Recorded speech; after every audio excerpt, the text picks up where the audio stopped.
A city is betting over $18 billion on its future. Chicago. That's more than the GDP of Iceland, more than the market cap of Delta Airlines, more than most countries spend on infrastructure in a decade. For megaprojects, one industrial legacy city, and a deadline that's driving every concrete pour, every steel beam, every political calculation. Will Chicago prove that Rust Belt cities can reinvent themselves at scale, or will this become a cautionary tale of ambition outpacing execution? Chicago has always existed in tension: industrial might and architectural elegance, brutal winters and global ambition. A city that built America's railroads now struggling with century-old transit infrastructure. But something shifted. Federal dollars are flowing. Political alignment is real. And for the first time in decades, Chicago isn't just maintaining what it has. It's building what it needs to compete in 2030 and beyond.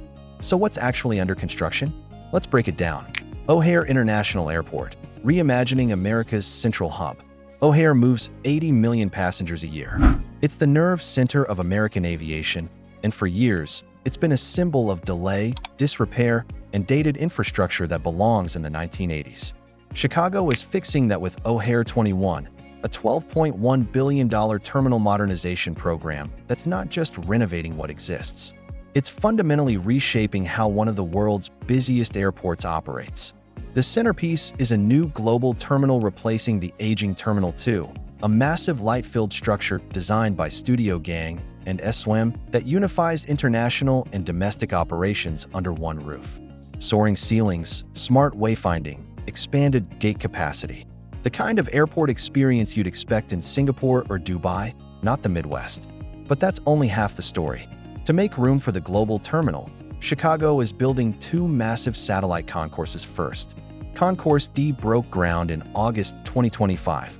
It's a 3,200-foot structure with 19 new gates, premium lounges, and an underground tunnel connecting it back to the main terminal complex. When it opens in 2028, it'll be the first major concourse expansion at O'Hare in 3 decades. Concourse E follows. Another 24 gates, new baggage tunnels, utility infrastructure upgraded to handle the next generation of aircraft. Bigger planes, more efficient operations, fewer delays cascading through the national system. And yes, this isn't just about Chicago. O'Hare anchors America's central air network. Every efficiency gain here multiplies across the country. Faster connections from New York to Los Angeles. Fewer bottlenecks between Europe and the West Coast. A U.S. hub that can finally compete with Frankfurt, Singapore, and Tokyo. The construction timeline is staggered by design. As airlines shift operations to the new satellite concourses, Terminal 2 gets demolished. The global terminal rises in its place, targeting completion in the early 2030s.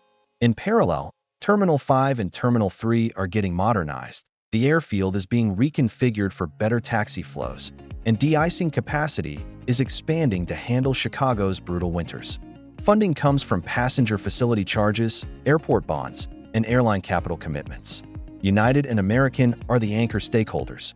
They're not just passengers in this process. They're betting billions on O'Hare remaining competitive. The risk? Execution.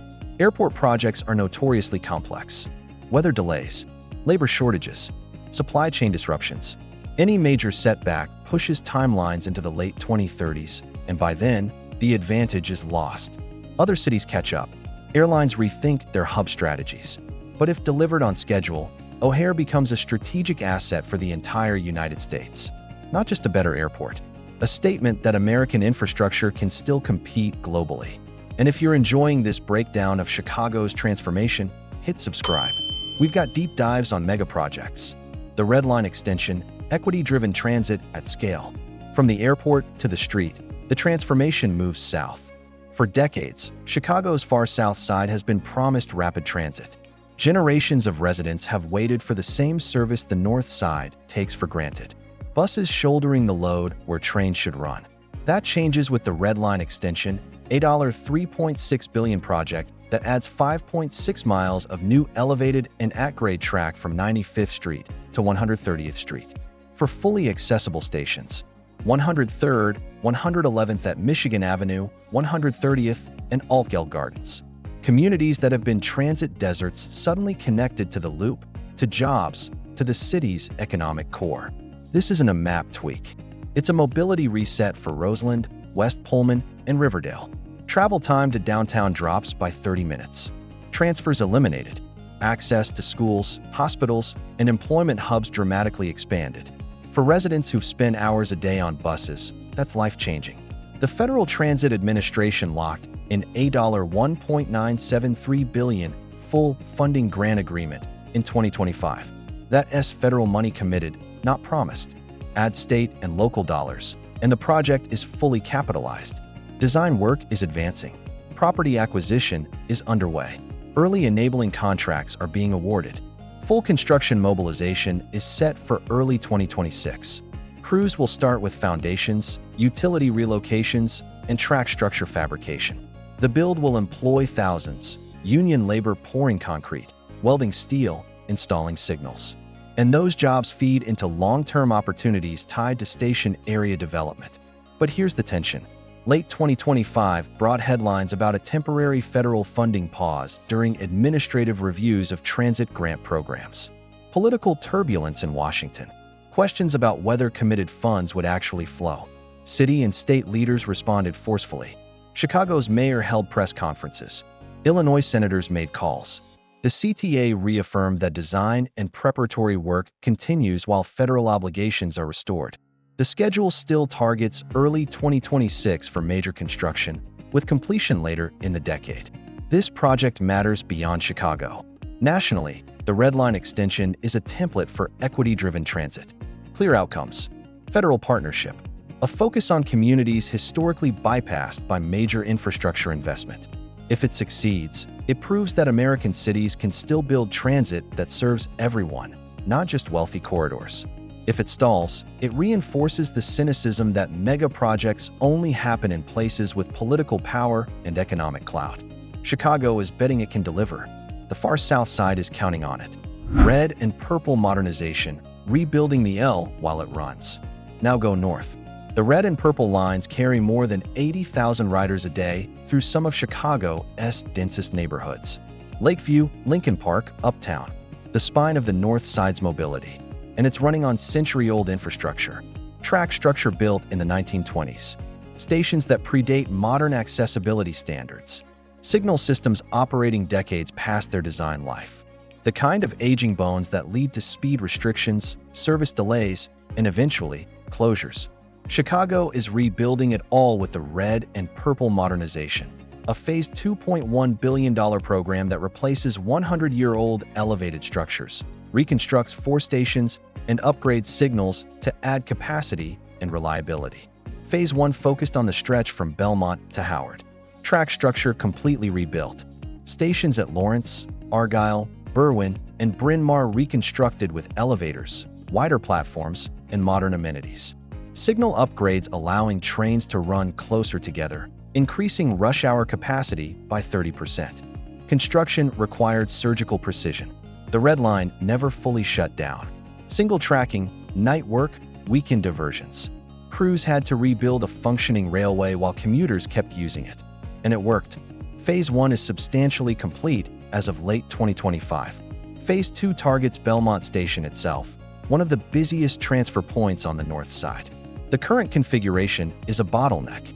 Narrow platforms, limited vertical circulation, peak hour crowding that forces people to wait for the next train. The rebuild creates a modern, accessible station with expanded platforms, new elevators and escalators, and improved pedestrian flow.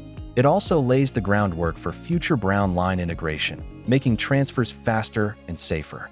Funding comes from a mix of federal transit grants, state capital, and local bonds. The timeline spans the rest of the decade, with major milestones hitting in 2027 and 2028. The challenge is maintaining service. Every weekend shutdown, every single track operation, every bus bridge frustrates commuters and tests political patience. Project fatigue is real. Residents see years of construction and wonder if the payoff is worth it. But here's the reality. Without this work, the red and purple lines would eventually fail. Track structures would degrade past safe operation. Stations would close for emergency repairs. The system would contract, not expand. Chicago is choosing to invest before catastrophe forces its hand. That's rare in American infrastructure. Most cities wait until bridges collapse or pipes burst. Chicago is being proactive, and that's expensive and disruptive in the short term. The payoff comes in 2030 and beyond. A red line that can handle peak demand without delays. Stations that serve everyone, not just the able-bodied. A transit backbone strong enough to support the North Side's continued growth. It's not glamorous. It's not a shiny new train. But it's the kind of unsexy infrastructure work that keeps cities functional. The 78, building Chicago's next neighborhood from scratch. From transit maintenance to urban creation, we shift south to the riverfront. For decades, a 62-acre industrial site sat vacant near Roosevelt Road, between the South Loop and Chinatown. Post-industrial blight, contaminated soil, a gap in the urban fabric where connectivity should exist. Now it's becoming the 78, a $7 billion mixed-use development that's not just filling a gap. It's creating Chicago's newest neighborhood from the ground up. The vision is massive. 13 million square feet of development, up to 10,000 residential units, 1.5 million square feet of retail and entertainment, office space targeting tech and creative industries, parks, plazas, and riverfront access stitching it all together. At full build-out, the 78 could house 20,000 residents and employ another 24,000. But here's what makes it more than a typical real estate play. The 78 includes a proposed domed stadium designed to host professional soccer and concerts, a 20,000 to 25,000 seat venue that could anchor Major League Soccer expansion or provide a new home for Chicago's fire. Transparent walls, retractable roof, the kind of architectural statement that defines a neighborhood. Developer-related Midwest is leading the project with infrastructure work already underway. Site remediation to clean up industrial contamination, utility installations, roadway extensions connecting the site to existing street grids. The kind of foundational work that proves this isn't vaporware. By late 2025, early phase buildings are in permitting and pre-construction. The first residential towers and mixed-use structures could break ground in 2026, with initial occupancy by 2028. The stadium component is still navigating approvals and financing, but the residential and commercial phases are advancing independently. Transportation is key. The 78 sits near the CTA Red Line and metro stations. Plans include enhanced bus service, pedestrian bridges over the river, and bike infrastructure linking it to downtown and the lakefront. Mobility designed into the DNA, not bolted on later. Funding is private-led but includes tax increment financing and infrastructure support from the city. Chicago is betting that enabling this development creates long-term tax revenue and jobs that justify upfront public investment. Critics argue it's another luxury development pricing out working-class Chicagoans. Fair concern. The South Loop has gentrified rapidly, and the 78 accelerates that trend. Affordable housing commitments exist on paper, but enforcement is where projects often fall short. Supporters counter that 62 acres of contaminated industrial land creating zero value isn't helping anyone. Better to build something that generates tax revenue, employs thousands, and reconnects fragmented parts of the city. The tension is real. Chicago, like most American cities, struggles to balance growth with affordability. The 78 tests whether a mega development can do both. If it succeeds, it becomes a model for post-industrial urban renewal. If it fails, or if it's built but becomes a luxury enclave disconnected from the rest of the city, it reinforces skepticism about whose interests megaprojects actually serve. By 2030, we'll have answers. Buildings rising or stalled, residents moving in or units sitting vacant, a new neighborhood thriving or struggling to find identity. Lincoln Yards, the North Side's industrial transformation. From the South Side riverfront to the north, Chicago is making another massive bet. Lincoln Yards, a $6 billion redevelopment transforming 55 acres of former industrial land along the north branch of the Chicago River. Vacant factories, underutilized parcels, prime real estate that's been disconnected from the city for decades. Developer Sterling Bay is building a mixed-use district with up to 6,000 residential units, 1.5 million square feet of office space, 300,000 square feet of retail, and extensive riverfront parks and trails. At full build-out, it could house 12,000 residents and create 20,000 permanent jobs. But Lincoln Yards isn't just about buildings. It includes a new metro station on the up-north line at Dominic Street, connecting the development directly to downtown and the northern suburbs. That's critical. Without transit, this becomes another car-dependent enclave. With it, Lincoln Yards integrates into Chicago's mobility network. Infrastructure is already happening. Streetscape improvements, new bridges over the river, park construction opening up riverfront access that's been industrial and fenced off for generations. By late 2025, early-phase vertical construction is advancing, with first residential buildings targeting 2027 occupancy. The project faced controversy. Original plans included significant public subsidies through tax increment financing. Critics argued Chicago was handing taxpayer money to a billionaire developer for luxury apartments. Community groups pushed back.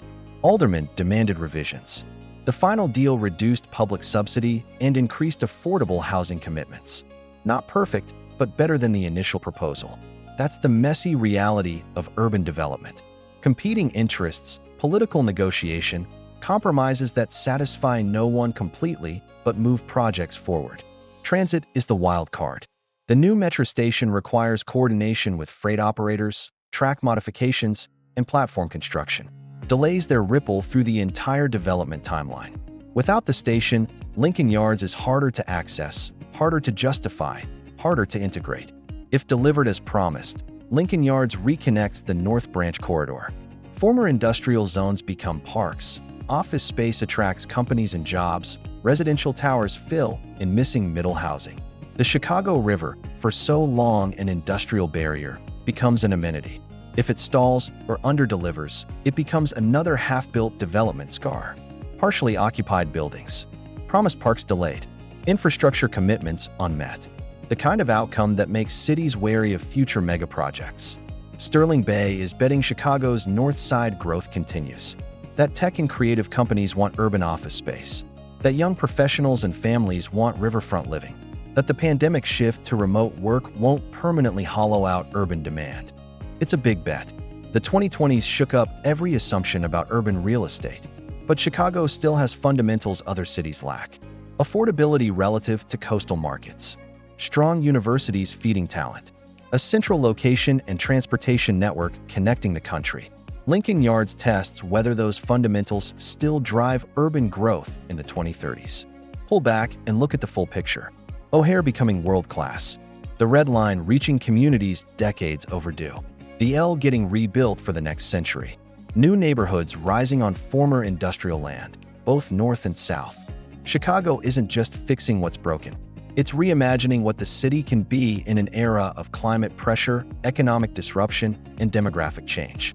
A city built on manufacturing now building on connectivity, density, and infrastructure that works. But here's the tension. These aren't dreams. They're funded. They're under construction. They're on deadlines. What comes next depends on execution. Can Chicago finish O'Hare before other hubs surpass it? Can the Red Line extension deliver before federal funding shifts? Can the L modernization finish before structures fail? Can new developments fill with residents and businesses? Or will they stand half empty? This isn't just about 2028 or 2030. It's about 2050. Whether Chicago remains a first-tier American city or becomes a cautionary tale of ambition outpacing capacity. Whether Rust Belt cities can reinvent themselves at scale, or whether the transition economy leaves them behind. The stakes are existential. Chicago lost population in the 2010s. Violent crime spiked. Pension obligations squeezed budgets. Political dysfunction paralyzed decision-making. The narrative became decline, not growth. These projects are Chicago's answer. Concrete and steel saying we're still here. We're still building. We're still betting on the future. Other legacy cities are watching. Detroit, Cleveland, Pittsburgh, Milwaukee. They face similar challenges. Aging infrastructure, shrinking populations, global competition. If Chicago can pull this off, it proves a path forward. If Chicago stumbles, it reinforces pessimism. What kind of Chicago do you see emerging on the other side? A city that reinvented itself, or one that overreached? Drop your take in the comments. And if stories like this interest you, subscribe. We cover the world's boldest infrastructure bets and the race to complete them. From Chicago to Shanghai, from transit to airports, from the projects that succeed to the ones that become cautionary tales.